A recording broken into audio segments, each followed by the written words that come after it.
إن الحمد لله نحمده ونستعينه ونؤمن به ونتوكل عليه ونعوذ بالله من شرور أنفسنا ومن سيئات أعمالنا من يهده الله فلا مضل له ومن يضلله فلا هادي له أشهد أن لا إله إلا الله وحده لا شريك له وأشهد أن محمدا عبده ورسوله أرسله بالهدى ودين الحق ليظهره على الدين كله ولو كره المشركون اللهم صل على محمد وعلى آل محمد كما صليت على إبراهيم وعلى آل إبراهيم إنك حميد مجيد اللهم بارك على محمد وعلى آل محمد كما باركت على إبراهيم وعلى آل إبراهيم إنك حميد مجيد أما بعد فإن خير الكلام كلام الله وخير السنن سنن محمد صلى الله عليه وسلم وشر الأمور محدثاتها وكل محدثة بدعة وكل بدعة ضلالة وكل ضلالة في النار أعوذ بالله من الشيطان الرجيم يا أيها الذين آمنوا اتقوا الله حق تقاته ولا تموتن إلا وأنتم مسلمون بسم الله الرحمن الرحيم والبدن جعلناها لكم من شعائر الله لكم فيها خير فاذكروا اسم الله عليها صواف فإذا وجبت جنوبها فكلوا منها وأطعموا القانع والمعتر كذلك سخرناها لكم لعلكم تشكرون സ്നേഹസമ്പന്നരായ സത്യവിശ്വാസികളെ സത്യവിശ്വാസിനികളെ, അല്ലാഹു സുബ്ഹാനഹു വ തആലയുടെ നിയമങ്ങളും നിർദ്ദേശങ്ങളും പാലിച്ചുകൊണ്ട് മുത്തഖിയും മുഅ്മിനുമായി ജീവിക്കണമെന്ന് ആമുഖമായി ഉണർത്തുകയാണ്, വസിയ്യത്ത് ചെയ്യുകയാണ്. നമ്മുടെ നാട്ടിൽ നിന്നൊക്കെ പരിശുദ്ധ ഹജ്ജ് കർമ്മത്തിന് വേണ്ടി പരിശുദ്ധ മക്കയിലേക്ക് ആളുകൾ പോയിക്കൊണ്ടിരിക്കുന്നൊരു സമയവും സന്ദർഭവുമാണ്. ഒരു മഹാപ്രവാചകന്റെ ത്യാഗനിർഭരമായ ചരിത്രം അയവിറക്കിക്കൊണ്ടിരിക്കുന്ന ഈ ഒരു സന്ദർഭത്തിൽ നമ്മൾ ഓരോരുത്തരും അറിയുകയും മനസ്സിലാക്കുകയും ചെയ്യേണ്ട ഇബ്രാഹിം നബി അലൈഹിസ്സലാമിന്റെ ചരിത്രത്തിന്റെ മില്ലത്തിന്റെ ഭാഗമാണ് മൃഗബലി എന്ന് പറയുന്നത്. ഇസ്ലാം മൃഗബലി മതപരമാക്കുമ്പോൾ അത് മതപരമാക്കാനുള്ള കൃത്യമായി അതിൻ്റെ പിന്നിലുള്ള ചരിത്രം എന്താണ്, സമൂഹത്തിൽ ഈ വിഷയവുമായി ബന്ധപ്പെട്ടുകൊണ്ട് മുസ്ലിങ്ങൾ നേരിട്ടുകൊണ്ടിരിക്കുന്ന ഒരുപാട് ആരോപണങ്ങളുണ്ട്. അതിൻ്റെ നിജസ്ഥിതി എന്താണെന്ന് നമ്മൾ ഓരോരുത്തരും അറിയുകയും മനസ്സിലാക്കുകയും പഠിക്കുകയും ചെയ്യേണ്ടതുണ്ട്. നമുക്കറിയാം, ഹജ്ജ് പെരുന്നാളിലൂടെ അഖീഖയിലൂടെ മൃഗബലി നടത്തുക എന്നത് പുണ്യകരമാണ്, പ്രതിഫലം കിട്ടുന്ന കാര്യമാണെന്ന് പഠിപ്പിക്കുന്നുണ്ട് പരിശുദ്ധ ഇസ്ലാം. എന്നാൽ ഇന്ന് സമൂഹത്തിൽ നിന്ന് നമ്മൾ കേട്ടുകൊണ്ടിരിക്കുന്ന ഒരു ചില സമീപനങ്ങളും സംസാരങ്ങളുമുണ്ട്. ഇസ്ലാം കാരുണ്യത്തിന്റെ മതമാണ്, പിന്നെ എങ്ങനെയാണ് മുസ്ലിങ്ങൾക്ക് ഇസ്ലാമിന് ഈ ഒരു ക്രൂരതക്ക് കൂട്ടുനിൽക്കാൻ കഴിയുന്നത് എന്ന് സമൂഹത്തിൽ നിന്ന് ഉയർന്നു വരുന്ന ചില ചോദ്യങ്ങളാണ്. പലപ്പോഴും ഈ ചോദ്യങ്ങൾക്ക് ഉത്തരം കണ്ടെത്താൻ നമുക്ക് സാധിക്കാതെ വരുമ്പോഴാണ് ആദർശത്തിന്റെ വിഷയത്തിൽ നമ്മൾ സംശയത്തിലാകുന്നത്. ഇവിടെയാണ് പരിശുദ്ധ ഇസ്ലാം പഠിപ്പിക്കുന്ന ഈ വിഷയത്തിന്റെ തലങ്ങളെക്കുറിച്ച് പ്രമാണബദ്ധമായി നമ്മൾ അറിയേണ്ടത്. പ്രവാചക തിരുമേനി സല്ലല്ലാഹു അലൈഹി വസല്ലം പഠിപ്പിക്കുന്ന ഒരു വചനം കാണാം. ഒരു സഹാബി പ്രവാചക തിരുമേനി സല്ലല്ലാഹു അലൈഹി വസല്ലമയുടെ സന്നിധിയിലേക്ക് വന്നിട്ട് പറഞ്ഞു, നബിയെ, എനിക്ക് ഒരുപാട് ഒട്ടകങ്ങളുണ്ട്. വൈകുന്നേരം അതിനെ മേയിച്ചു കഴിഞ്ഞാൽ അത് തിരിച്ച് എന്നിലേക്ക് വരും, എൻ്റെ അടുത്തേക്ക് വരും. അങ്ങനെ തിരിച്ചു വരുന്ന സമയത്ത് ഞാൻ അതിന് വെള്ളം കൊടുക്കും. വെള്ളം കൊടുക്കുന്ന സമയത്ത് എന്റേതല്ലാത്ത ഒട്ടകങ്ങളും ആ കൂട്ടത്തിലുണ്ടാകും. പ്രവാചകരെ, ഞാനതിന് വെള്ളം കൊടുത്താൽ എനിക്കെന്തെങ്കിലും കിട്ടുമെന്ന് ചോദിച്ചു. നബി സല്ലല്ലാഹു അലൈഹി വസല്ലം പഠിപ്പിച്ചു കൊടുക്കുകയാണ്, ഫീ കുല്ലി കബദിൻ റത്ബത്തിൻ നജർ. ഏത് പച്ചക്കരളുള്ള ജീവിയോടും നന്മ കാണിച്ചാൽ അതിന് കൂലിയുണ്ട് എന്ന് പഠിപ്പിച്ചു തന്ന മതാണ് പരിശുദ്ധ ഇസ്ലാം. നായക്ക് വെള്ളം കൊടുത്തവന് സ്വർഗമുണ്ട് എന്ന് മുഹമ്മദ് മുസ്തഫ സല്ലല്ലാഹു അലൈഹി വസല്ലം പഠിപ്പിച്ചു. ഭക്ഷണം കൊടുക്കാതെ പൂച്ചയെ കെട്ടിയിട്ടവൾ നരകത്തിലാണെന്ന് പഠിപ്പിച്ചു തന്നു.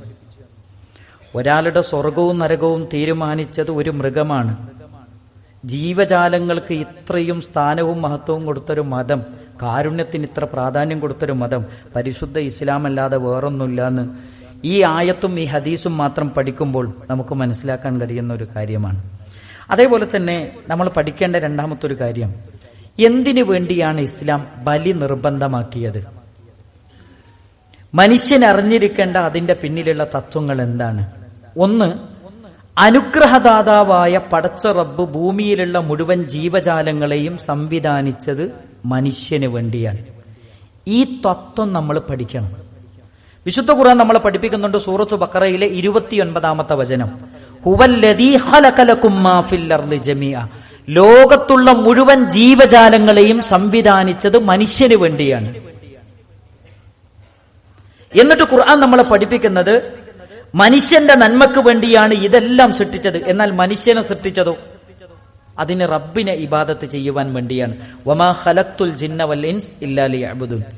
മനുഷ്യരെയും ജിന്നുകളെയും ഞാൻ സൃഷ്ടിച്ചിട്ടില്ല അള്ളാഹുവിനെ മാത്രം ആരാധിക്കുവാൻ വേണ്ടിയല്ലാതെ. ഈ തത്വം മറന്നുകൊണ്ടാണ് മനുഷ്യൻ എന്ന് ജീവിക്കുന്നത്. നമ്മുടെ നന്മക്ക് വേണ്ടി സൃഷ്ടിക്കപ്പെട്ട സൃഷ്ടികളെ ആരാധിക്കുന്ന ഒരവസ്ഥയിലേക്ക് മനുഷ്യരിന്ന് മാറിക്കൊണ്ടിരിക്കുന്നു.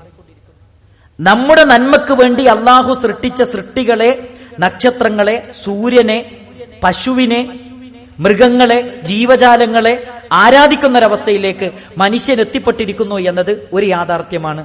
അള്ളാഹു പറയുന്നത് ഈ ജീവജാലങ്ങളെ മുഴുവനും സൃഷ്ടിച്ചത് നിങ്ങൾക്ക് വേണ്ടിയാണ്, നിങ്ങളെ സൃഷ്ടിച്ചത് ഏകനായ റബ്ബിനെ മാത്രം ആരാധിക്കുവാൻ വേണ്ടിയാണെന്ന് പരിശുദ്ധമായ ഖുർആൻ നമ്മളെ പഠിപ്പിക്കുന്നുണ്ട്. അതേപോലെ തന്നെ നമ്മൾ തിരിച്ചറിയേണ്ട ഒരു വസ്തു, ഈ തത്വം ലോകത്തുള്ള എല്ലാ ആളുകളും അംഗീകരിക്കുന്ന ഒരു തത്വമാണ്. വിമർശകന്മാര് പോലും സമ്മതിക്കുകയും അംഗീകരിക്കുകയും ചെയ്യുന്ന ഒരു തത്വമാണ്. ഇങ്ങോട്ട് നോക്കൂ, ലോകത്തുള്ള മുഴുവൻ ജീവജാലങ്ങളും സൃഷ്ടിക്കപ്പെട്ടത് മനുഷ്യന് വേണ്ടിയാന്നുള്ള തത്വം ഞാൻ പറഞ്ഞല്ലോ, അതെല്ലാവരും അംഗീകരിക്കുന്നതാണ്. ഇങ്ങോട്ട് നോക്കൂ, ലോകത്ത് ഇപ്പൊ നമുക്കറിയാം, കുറച്ചു കൊല്ലങ്ങൾക്ക് മുമ്പ് ആന്ത്രാക്സ് എന്ന് പറയുന്ന മാരകമായൊരു രോഗം കാലികൾക്കിടയിൽ പടർന്നു പിടിച്ചപ്പോ എന്താ ചെയ്തത്? 100 കണക്കിന് കാലികളെ ക്രൂരമായി കൊല ചെയ്തെന്ന്. എന്തിനധികം ആലപ്പുഴ ജില്ലയിൽ പക്ഷിപ്പനി വന്നപ്പോ 1000കണക്കിന് വരുന്ന താറാവുകളെ കൂട്ടക്കുരുതി നടത്തിയത്. അതെന്തിനാ? ആ സമയത്ത് ഒരു വിമർശകന്മാരും എന്തേ അതിനോട് കാരുണ്യം കാണിക്കാതിരുന്നത്? അത് മനുഷ്യന്റെ നിലനിൽപ്പിന് ഭീഷണിയാണ്. ഇവിടെ മനുഷ്യന്റെ നിലനിൽപ്പിന് ഭീഷണിയാണെന്ന് തിരിച്ചറിഞ്ഞതുകൊണ്ടാണ് ആ ജീവജാലങ്ങളെ രോഗം ബാധിച്ചതിനെ മുഴുവനും നശിപ്പിച്ചത് എന്ന് നമുക്ക് മനസ്സിലാക്കാൻ കഴിയും. നമ്മളിവിടെ മനസ്സിലാക്കേണ്ട ഒരു കാര്യം എന്താ വെച്ചാൽ, മനുഷ്യനാണ് ഇവിടെ ഉന്നതനെന്ന തത്വമാണ് എല്ലാവരും സമ്മതിക്കുന്നത്. ഏറ്റവും പ്രധാന സൃഷ്ടി എന്ന് പറയുന്നത് മനുഷ്യനാണ്, ബാക്കിയുള്ളതൊക്കെ മനുഷ്യന് വേണ്ടിയാണ്. ഈ തത്വം തിരിച്ചറിഞ്ഞാൽ ഈ പ്രശ്നങ്ങളൊക്കെ തീരും എന്നാണ് നമ്മൾ മനസ്സിലാക്കേണ്ടത്. ഇനി മാത്രമല്ല സഹോദരങ്ങളെ, ബലികർമ്മത്തിൽ ശ്രദ്ധിക്കേണ്ട രണ്ടാമത്തെ ഒരു കാര്യം, ബലികർമ്മം നിർവഹിക്കേണ്ടത് അള്ളാഹുവിന് വേണ്ടി മാത്രമായിരിക്കണം. ഇന്ന് സമൂഹത്തിൽ സ്വന്തം സന്താനങ്ങളെ വരെ, കഴിഞ്ഞ ദിവസം നമ്മൾ പത്രത്തിൽ വായിച്ചു, കേരളത്തിന് പുറത്ത് ഇന്ത്യ രാജ്യത്ത് ഒരു സ്ഥലത്ത് സ്വന്തം പേരക്കുട്ടിയെ ബലി നടത്തി. ഇതൊരിക്കലും ഡെൻമാർക്കിലോ യൂറോപ്യൻ കൺട്രീസിലോ നടന്നതല്ല. നമ്മൾ തിരിച്ചറിയേണ്ട ചില വസ്തുതകളുണ്ട്. സ്വന്തം സന്താനങ്ങളെ വരെ ദേവീ ദേവന്മാർക്ക് ബലിയർപ്പിക്കുന്ന ഒരു ലോകത്താണ് നമ്മൾ ജീവിക്കുന്നത്. പല മതങ്ങളിലും അവരുടെ യാഗങ്ങളിലും ഹോമങ്ങളിലും അവരുടെ ദൈവങ്ങൾക്ക് ബലിയർപ്പിക്കുന്ന പൗരാണികമായ ഗ്രന്ഥങ്ങളിൽ രേഖകൾ നമുക്ക് വായിച്ചെടുക്കാൻ കഴിയുന്നുണ്ട്. അപ്പൊ ഇതൊക്കെ നമ്മൾ മനസ്സിലാക്കേണ്ടത്, ബലികർമ്മം ഇസ്ലാം മതപരമാക്കിയത് അതൊരാരാധനയായിട്ടാണ് പഠിപ്പിക്കുന്നത്.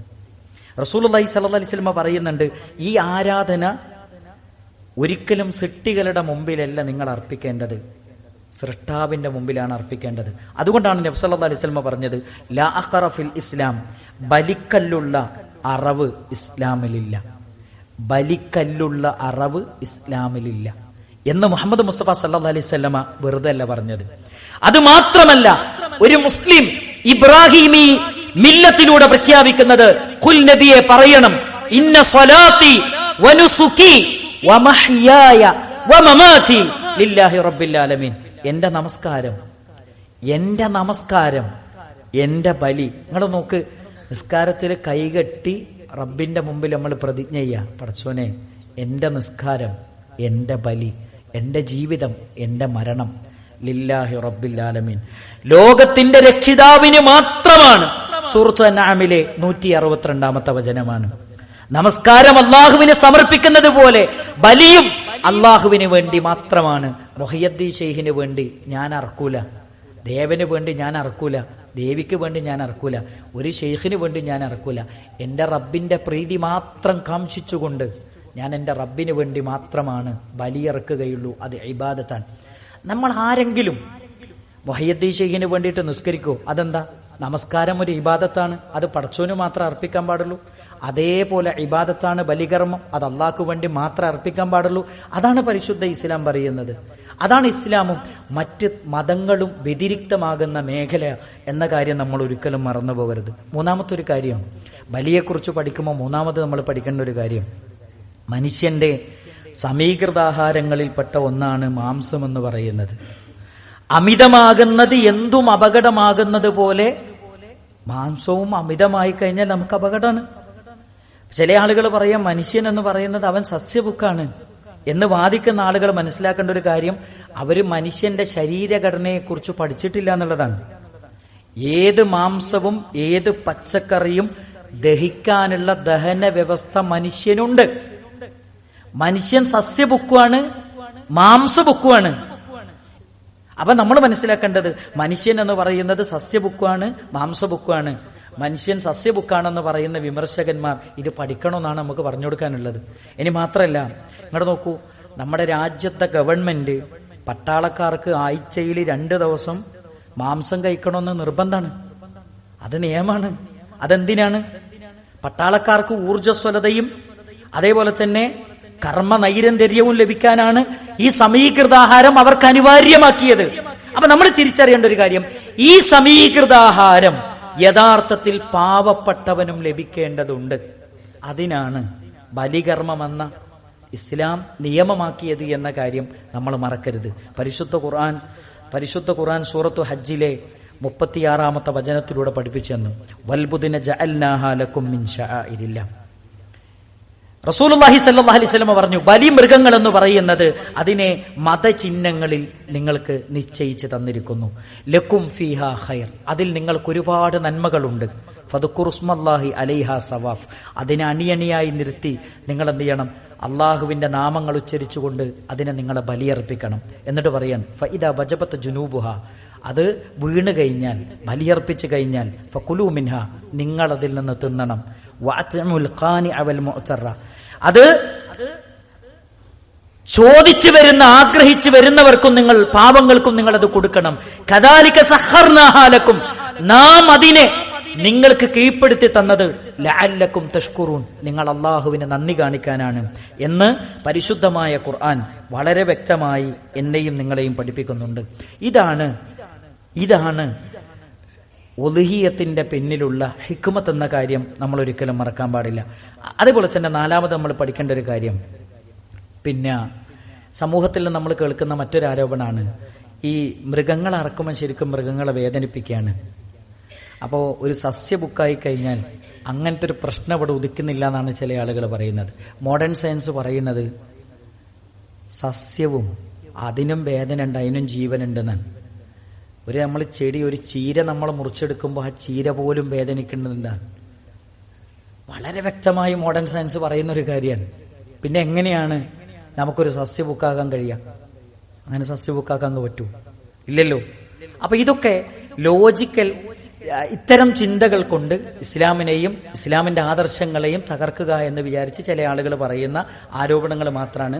ഇത് മനസ്സു തുറന്ന് നമ്മുടെ ബുദ്ധി ഒരാളുടെ അമ്മിക്ക് ചുവട്ടിലും പണയപ്പെടുത്താതെ സ്വതന്ത്രമായി പഠിക്കാനും മനസ്സിലാക്കാനും ചിന്തിക്കാനും സാധിക്കുന്ന ഏതൊരാൾക്കും ഇസ്ലാം ബലികർമ്മം നിയമമാക്കിയതിന്റെ പിന്നിലുള്ള തത്വങ്ങൾ എന്താണെന്ന് പഠിച്ചാൽ ആർക്കും ഇതിനെ വിമർശിക്കാൻ കഴിയാതെ ഇതിനെ ഉൾക്കൊള്ളാനും സ്വീകരിക്കാനും കഴിയുമെന്നാണ് എനിക്ക് മനസ്സിലാക്കാൻ കഴിയുന്നത്. പരിശുദ്ധ ഇസ്ലാം അതാണ് പഠിപ്പിക്കുന്നത്.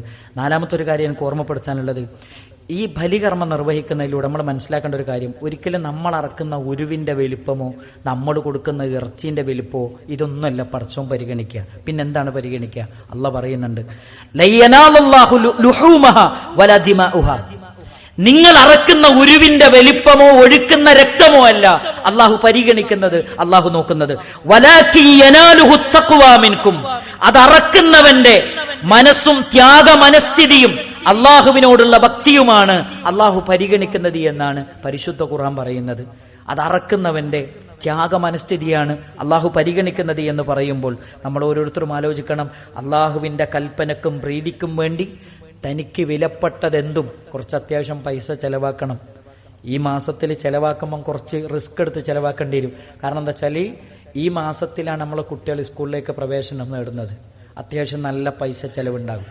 ഈ സമയത്ത് ചിലപ്പോൾ നമുക്ക് ചെലവഴിക്കാൻ അതെന്താ വെച്ചാൽ നിങ്ങൾ നോക്ക്, റസൂലുള്ളാഹി സ്വല്ലല്ലാഹി അലൈഹി വസല്ലം പറയാൻ, അള്ളാഹുവിന്റെ കൽപ്പനക്കും പ്രീതിക്കും വേണ്ടി തനിക്ക് വിലപ്പെട്ടതെന്തും റബ്ബിന് സമർപ്പിക്കാനുള്ള ത്യാഗ മനസ്ഥിതി, അതാണ് പടച്ചോൻ പരിഗണിക്കുന്നത് എന്നാണ് പരിശുദ്ധ ഖുർആൻ പറയുന്നത്. ഖുർആൻ പറയുന്നുണ്ട്, വമയ്യുഅദ്ദിം ശആഇറല്ലാഹ്, അള്ളാഹുവിന്റെ ചിഹ്നങ്ങളെ ആദരിക്കുന്നവർ ഫഇന്നഹാ മിൻ തഖ്വൽ ഖുലൂബ്, അത് ഹൃദയത്തിൽ തഖ്വയുള്ളവരാണ്.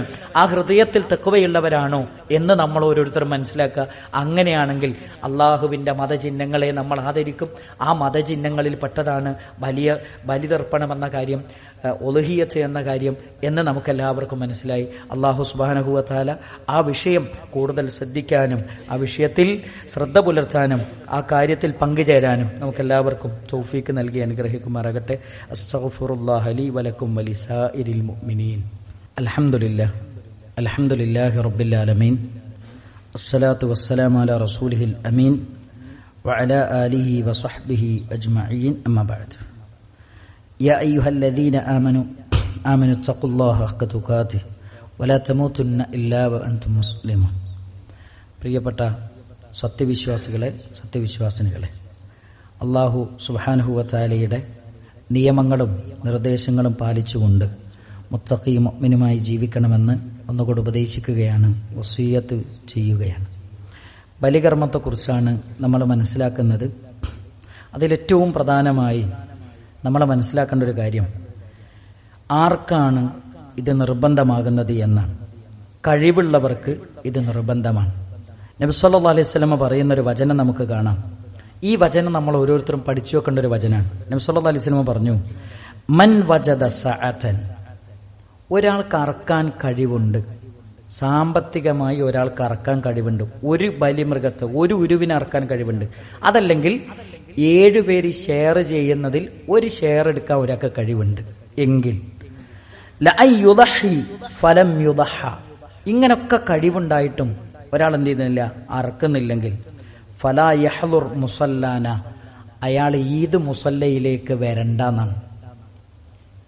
ഈദ് മുസല്ലിനെ കുറിച്ച് നബി സല്ലല്ലാഹു അലൈഹി വസല്ലം പറഞ്ഞെന്താ അറിയോ? ഋതുമതികളായ സ്ത്രീകളെ നിങ്ങൾ കൊണ്ടുവരണം, പ്രയാസപ്പെടുന്നവരെ കൊണ്ടുവരണം, ഏത് പ്രതിസന്ധികൾ അനുഭവിക്കുന്നവരുണ്ടെങ്കിൽ അവരൊക്കെ അവിടെ കൊണ്ടുവരണം, അവരൊക്കെയും മുസ്ലിം ഉമ്മത്തിന്റെ ആമായ ഒരു പ്രാർത്ഥനയിൽ അവർ പങ്കുചേരട്ടെ എന്നു പഠിപ്പിക്കപ്പെട്ട